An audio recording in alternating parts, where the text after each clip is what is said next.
नमस्कार, स्वागत है आपका इस वीडियो में। आज बात करने जा रहे हैं अमेरिकी राष्ट्रपति चुनाव में डेमोक्रेट्स की ओर से उपराष्ट्रपति उम्मीदवार कमला हैरिस की। कमला हैरिस नाम से ही आपको समझ आ रहा होगा, भारतीय ओरिजिन की हैं, भारतीय मूल की हैं, चेन्नई से वास्ता रखती हैं, लेकिन बहुत शुरुआती सफर जो है वो अमेरिका से ही शुरू होता है। लेकिन अब डेमोक्रेट्स की तरफ से जो बाइडेन जहां राष्ट्रपति पद के उम्मीदवार हैं, वहीं उनके सामने विकल्प कई सारे थे, लेकिन उन्होंने कमला हैरिस को चुना है। इसके पीछे बहुत सारी वजह हैं। एक तरफ रिपब्लिकन की ओर से डोनाल्ड ट्रंप दूसरी बार राष्ट्रपति की रेस में दौड़ने के लिए तैयार हैं, तो दूसरी तरफ जो बाइडेन उनको टक्कर देना चाहते हैं। लेकिन इन सब के बीच कमला हैरिस की एंट्री कैसे होती है और कैसे वो लगातार इस तरह की खबरों के साथ सामने निकल कर आ रही हैं, जिनसे भारतीय मूल के वोटर्स को, जो कि 1.5 मिलियन से ज्यादा है अमेरिका में, एक्टिव वोटर्स की बात कर रहा हूं, जो आबादी है वो 40 लाख से ज्यादा है, लेकिन जो एक्टिव वोटर्स है वो 1.5 मिलियन प्लस है। तो अगर इन वोटर्स को रिझाना है तो आपको भारतीय मूल, भारतीय सांस्कृतिक चीजों को और इसके साथ साथ अपने अंदर की इंडियननेस को बाहर निकालना होगा। क्योंकि पिछली बार जब हिलेरी क्लिंटन हारी थी तो खबर यह निकलकर सामने आई थी, जब आंकड़ों को पढ़ा गया तो बात यह निकलकर सामने आई कि उन्हें भारतीय मूल, या ये कहें कि एशियन और अफ्रीकन जो एक तरह का तक रहता है वहाँ पर जो लोगों की संख्या है, उन संख्याओं में उनको जो वोट मिले थे वो उस लिहाज से नहीं मिले जिनकी वो उम्मीद कर रहे थे। क्योंकि बराक ओबामा का आप देखिए, उनका जो इतिहास रहा है, खासतौर पे क्योंकि वो 2 बार ऑन ट्रैक राष्ट्रपति बने। दरअसल अमेरिकी संविधान का 22वां संशोधन ये कहता है कि अमेरिका का एक शख्स 2 बार से ज्यादा राष्ट्रपति नहीं बन सकता है। और इसी वजह से जो चीजें हैं वो आप देखेंगे कि अब कहीं ना कहीं बहुत ज़्यादा टकराव की स्थिति में है, खासतौर पे डेमोक्रेट्स और रिपब्लिकन के बीच। हमेशा ही रहती हैं, लेकिन इस वक्त पे इसलिए भी ज़्यादा है क्योंकि ट्रंप अब दूसरी बार की तैयारी कर रहे हैं। लेकिन हम जो आज आपको कहानी सुनाने जा रहे हैं वो उन कमला हैरिस की है जिनके अटॉर्नी जनरल के चुनाव जीतने के लिए, कैलिफोर्निया से जब वो अटॉर्नी जनरल का चुनाव जीतने जा रही थी तो उस वक्त पे 108 नारियल फोड़े गए थे। जी हाँ, 108 नारियल चेन्नई में। और उन्होंने कई बार अब तक इस बात का जिक्र अपना जो कैंपेन है उसमें कर दिया है। इस कैंपेन को बार बार करने के पीछे ये एक मकसद साफ तौर पर समझ आता है कि आप भारतीयों को ये बताना चाहती हैं कि मैं अपनी जड़ों से जुड़ी हुई हूं। लेकिन उनका जो विचार है भारत को लेकर, भारत की सरकार को लेकर, उसमें बहुत आसानी से आप डिफरेंशिएट कर सकते हैं। वो 2 तरह से लगता है, या ऐसा भी लगता है कि चुनाव अब पास आ रहे हैं तो अब भारत के हित की बात कर रही है, भारत की तरफ से बात कर रही है, क्योंकि ये वही कमला हैरिस है जो आर्टिकल 370 के पक्ष में नहीं थी, जो प्रधानमंत्री नरेंद्र मोदी की जो नीति थी जम्मू कश्मीर में, उसके इन्होंने खिलाफ बात करी है। दूसरी तरफ अगर आप देखें हाउडी मोदी, अगर आपको याद हो, जो ह्यूस्टन में हुआ था, उसमें जब प्रधानमंत्री नरेंद्र मोदी जाते हैं तो मंच से खुद कहते हैं कि अब की बार ट्रंप सरकार।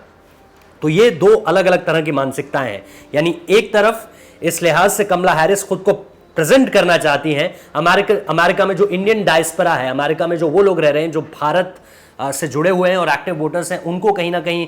जो भारत की संस्कृति है या जो हमारी रीति रिवाज है उनसे जोड़कर देखना चाह रही हैं, जिसमें नारियल का जिक्र है, जिसमें वो बताती हैं कि जब वो चेन्नई में अपने नाना के साथ रहती थी तो वहाँ पर किस तरह से दूर दूर तक घूमने जाया करती थी और समंदर किनारे सैर करती थी, क्योंकि उनके जो नाना जी थे वो भी भारत सरकार के साथ ही कार्यरत थे उस वक्त पे। और अब वो इन सारी चीज़ों का इस्तेमाल बार बार अपने भाषणों में करके ये बताना चाह रही हैं, ये जताना चाह रही हैं कि वो इंडिया के फेवर में रहेंगी। और हाल ही के दिनों में, अभी 2 या 3 दिन पहले, जो बाइडेन का एक बयान आया और उन्होंने ये साफ तौर पर कहा है कि अगर मैं राष्ट्रपति के पद पर आता हूं तो भारत को सामरिक दृष्टि से जिन भी चुनौतियों का सामना इस वक्त पे करना पड़ रहा है, उनका अंदेशा साफ तौर पर चीन को लेकर था। लेकिन कूटनीति की भाषा में आप कभी भी सीधा नाम नहीं लेते हैं। प्रधानमंत्री नरेंद्र मोदी भी जब लद्दाख गए या जब उन्होंने लाल किले की प्राचीर से भाषण दिया तो उन्होंने कहीं पर भी चीन शब्द का इस्तेमाल नहीं किया। ये कूटनीति होती है, लेकिन आप इशारों इशारों में ये साफ कर देते हैं कि आप कहना किसके लिए चाह रहे हैं, आप किसके बारे में बात करना चाह रहे हैं। यही जो बाइडेन ने भी किया। उन्होंने साफ तौर पर यह बात स्पष्ट कर दी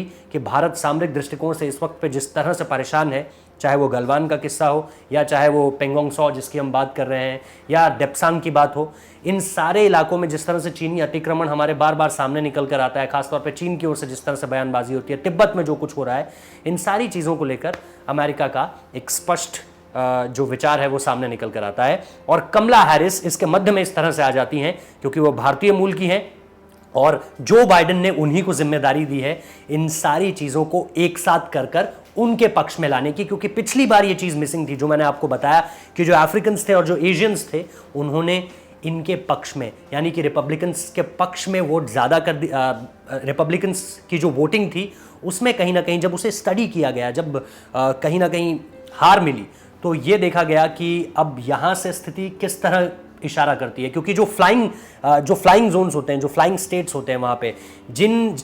वहाँ पर इस तरह की स्थिति होती है कि कुछ जो वोटर्स होते हैं वो कट्टर होते हैं। पता होता है कि ये जो स्टेट है ये किस तरफ वोट करेगा, ये रिपब्लिकन्स को वोट करेगा या डेमोक्रेट्स को वोट करेगा। लेकिन जो न्यूट्रल रहते हैं उन्हें फ्लाइंग स्टेट्स कहा जाता है वहाँ पे, और इन पर हमेशा हर किसी की नज़र होती है कि इन्हें अपनी तरफ कैसे मोड़ा जाए। रिपब्लिकन्स चाहते हैं कि ये हमारी तरफ आए, डेमोक्रेट्स चाहते हैं ये हमारी तरफ आए। तो कहीं ना कहीं इस बार डेमोक्रेट्स की ओर से ये जिम्मेदारी कमला हैरिस को दी गई है और वो हर बार इस तरह की बातों को सामने लेकर आती है। लेकिन जो अहम सवाल मैंने आप लोगों के सामने रखा वो ये कि क्या कमला हैरिस इन बातों का जो जिक्र कर रही हैं, क्या वो सिर्फ इसलिए कर रही हैं क्योंकि अब उन्हें इंडियन डायस्पोरा का वोट चाहिए, इस वजह से वो नारियल की बात अपने भाषणों में सामने लेकर आती हैं, अपने भारत से जुड़े किस्सों को साझा करती हैं? क्योंकि इससे पहले जो उनका राजनीतिक करियर रहा है, और देखिए अटॉर्नी जनरल का भी जब वो चुनाव जीत रही थी तो उन्होंने यही किया। उस वक्त में भी चुनाव के दौरान उन्होंने भारत से कुछ ऐसी तस्वीरें मंगवाने के लिए या इस तरह की ऐसी कहानियां